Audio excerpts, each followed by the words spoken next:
Welcome to America's Commercial Real Estate Show, your source for intel, forecasts, and success strategies. Hello, I'm Michael Bull, and I sure appreciate you joining us. This segment is brought to you by my company, Bull Realty, for commercial real estate asset and occupancy solutions customized for your business. Contact bullrealty.com or reach out to me directly.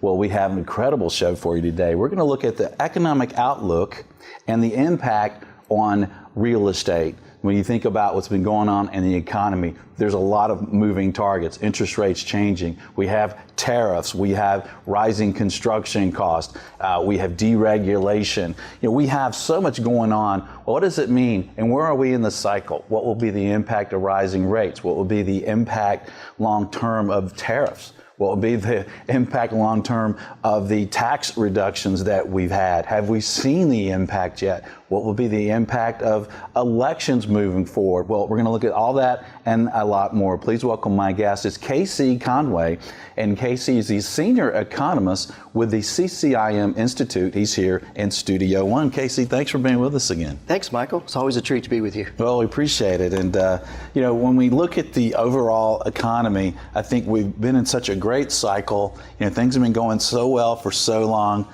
People get a little nervous. What are you seeing out there for the overall economy and kind of where we're headed? Great question. It was funny how we talk, 2 years is so long as a good time after 8 years of such a bad time.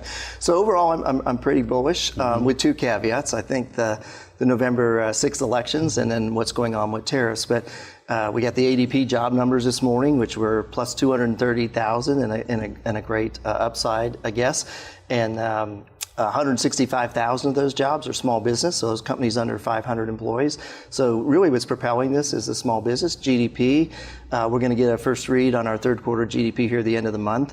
I think it will be tempered down a little bit from 4% because I think we brought forward a little bit of third quarter activity in the second quarter, people trying to mitigate the tariffs and move goods in and out.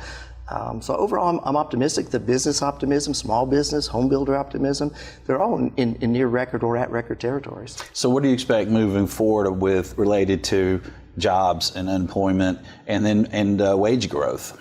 Yeah.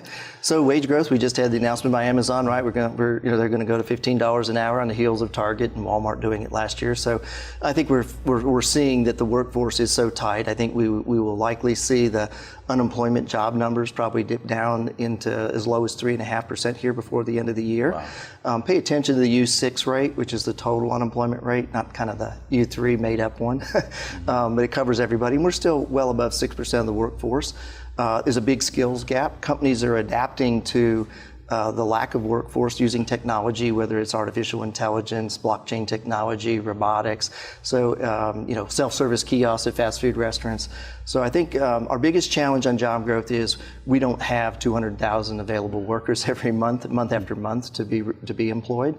So we're going to be turning to efficiencies, technology to solve those problems. And does that cause more wage growth and give consumers more confidence and more spending ability? It should. I think that companies are willing to move the goalposts, like Amazon, to make that step. I mean, I forget how many hundreds of millions of dollars that was as a hit to Amazon, but I heard they only had to increase the Prime membership rate $20 and they can cover it pretty easily.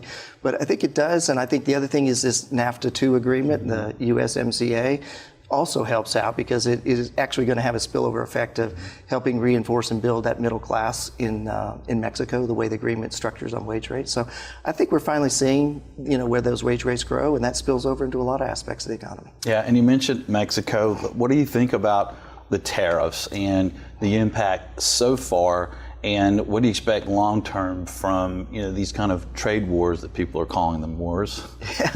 Yeah, everything's a war anymore, right?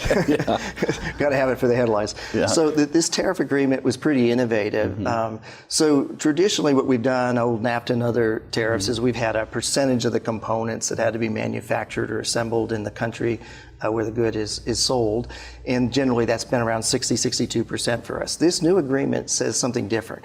So it says that 75% of the goods manufactured, in particular autos, have to be manufactured in the North American trade region. So that brings all of us, Canada, Mexico, and the United States, into one block, which is really something that threatens and concerns China.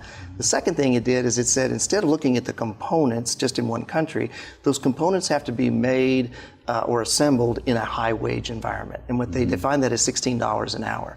So what that does is it puts Canada, US, and Mexico on the same level. It means Mexico is going to have to raise those wage rates or maybe adopt more robotic technologies to be efficient. And that spills over, that builds their middle class, that creates more goods for us. So I think it's a really, really good thing, a really innovative approach that they did. And I think a lot more good stuff to come out of the tariffs. And is it good long-term, KC, or short-term? We're hearing some people talk about some increase in construction costs because of steel, because of the rising costs of some of these goods, because of the tariffs. Yeah, so the tariffs absolutely, the 200 and something billion on China, that affects a lot on the steel. This will create some relief because a lot of our steel could come in through Canada and other countries. I think we'll see a European tariff agreement or trade agreement follow very soon after the elections as well. My bigger concern that you raise on the inflation side, particularly for us affecting on commercial real estate, is construction and labor costs are rising pretty dramatically. Last year, a year ago this time, we had Harvey and Irma affect us, and we've been dealing with the impacts of the rebuilding on construction costs and labor from that. Now we have Florence on the heels of that. And so I think, trying to find sheetrock and wallboard and lumber and shingles and asphalt paving and concrete mix is going to get increasingly more difficult. I use a resource called ENR, Engineering News Record, and they have a great construction economics section in there. And they were telling us a year ago these construction materials and costs were rising about 3 to 4%, double what the Fed would like. We're now seeing those at 10 to 15%. Mm-hmm. So if you're a developer and you're putting a new project in the ground today and have budgeted a 2-year cycle to deliver that deal, you're probably looking at 20% plus construction costs during that construction cycle. So if all you've got is 80%, if you got an 80% loan to cost deal and 20% equity in the deal, you better hope that you got some NOI growth in there when you deliver that project. Yeah, well, that's an example that just hit me. I had an office build out just get delayed because some of the workforce was in the Carolinas. Hey, we're having to do emergency work. We can't do your demo, and it slowed down an office lease deal. So I see that. What about the impact, KC, on rising construction costs on new supply? I think we always talk about barrier to entry being a good thing. If construction costs are rising that much, does that have an impact on commercial real estate values moving forward? I think it does, and I think we're seeing that. We're seeing it in housing. You've seen it at single family, where we're only building about 1.1 million single-family homes, and if you talk to the builders, what's missing is the extra $250,000 of affordable entry housing, that under $300,000 price point. And what the builders are saying is, we just can't make the numbers work anymore on a margin or cost basis for that entry-level affordable housing. We're seeing that spill over into multifamily. The projects are getting harder to pencil. That's why you see more builders trying to go back and ask the municipalities a little more density, smaller units, really trying to push the rents and everything there to offset those costs. On office, we see companies responding by they're putting more employees in less space. Right? So we'll absorb the higher per square foot rent, but our total rent costs or overall occupancy is going to come down. So it absolutely, I think, has a dampening effect, which is in a way a good thing. We don't recreate the ills of the past and overbuild. So back to single family housing for a moment, which used to be a big indicator of and changing the economy, right? So you think these homes that are under 300,000, people who own those homes or somehow can develop them, they're in a good spot? Absolutely. And so it's interesting how we're seeing. So one thing it does, if you've got an existing home or you're a baby boomer that wants to unload it, existing homes, that's where we're going to be turning to the inventory. So while the home prices have been a little slower on the existing homes, we're now seeing that pick up quite a bit. We're also going to see some new product. So here in Atlanta, we have a good example. The Selig folks have over on the West End, West Side development. We are now seeing the creation of 11-foot wide townhomes under $300,000 that are only 600 square feet. And so I don't know whether the millennials are just so fit they don't need wide corridors like maybe us that are baby boomers and a little wider with a little more gravity affecting us, but we're going to see new product. that's smaller, denser to get to that price point. And it's also this younger generation that have seen the rents rise pretty dramatically. So those of you that are in a market, in a West Coast market or Denver or places like that, you've seen a one-bedroom apartment rent basically double in a 3-year period of time.